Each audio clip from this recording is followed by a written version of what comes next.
Hey everyone, it's time for another episode of Traveling con Carlos. I am your host, Carlos Jaramillo, and today we're going to be talking about conflict.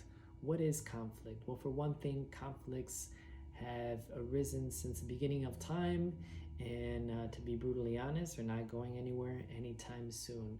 A conflict can arise between two or more individuals, two or more groups, two or more cultures, two or more organizations, or two or more nations, and those conflicts could arise for a myriad of different reasons. Perhaps it's a conflict or a disagreement of goals, of cultures, of resources, of beliefs, or of values.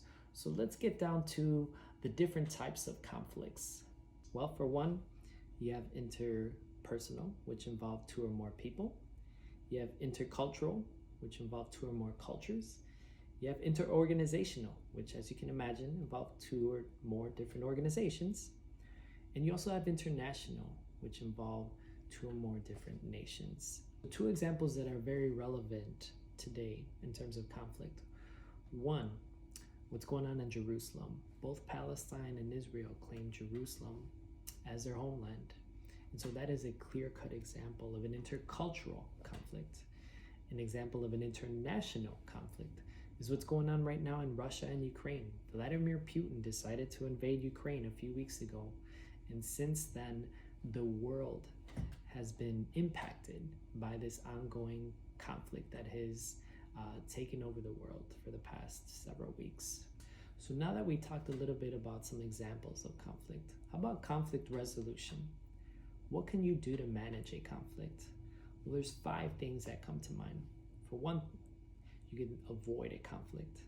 But as you can imagine, avoiding a conflict isn't necessarily the ideal way of finding a solution to one. The second thing you can do is you can compete. When I think of competing, I think of an election. I think of two politicians just duking it out. And in every election, there's always a winner and there's always a loser. The third thing you can do is you can accommodate. However, when you accommodate, though, you are sacrificing you winning so that the other person can win. The fourth thing, and it's my favorite, it's compromising. You can compromise. When you compromise, both you and the other person or the other group find a middle ground. And then the last thing you could do is you can try to collaborate, which I think is another positive way about going about to ending a conflict. When you collaborate, you both you and the other individual or the other groups both win. So those are 5 different ways to go about finding a solution to a conflict. Those are 5 different conflict management styles. So that's gonna do it for this week's episode of Traveling con Carlos. But before I leave you with this. Next time you find yourself reading about a conflict or finding yourself in a conflict, think about these few things. 1, have you thought about where that person or where that group comes from? Remember, we all are raised or were raised in different societies or even different countries.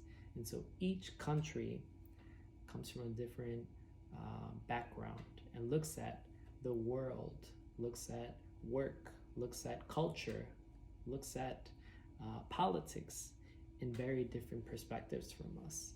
It's important to find common ground. It's important to look at the history, right? We already discussed what's going on in Russia, what's going on in Ukraine, what's going on in Palestine. And so it's very, very important to read about the history of those different countries and those different conflicts. So when you look at those various different things, you'll find yourself looking at conflicts in a very different perspective. And I think ultimately, you're going to find yourself finding solutions to conflicts much easier when you look at these different lenses. So that's going to do it for me. That's going to do it for Traveling con Carlos. I am your host, Carlos Jaramillo. Until next time, nos vemos pronto.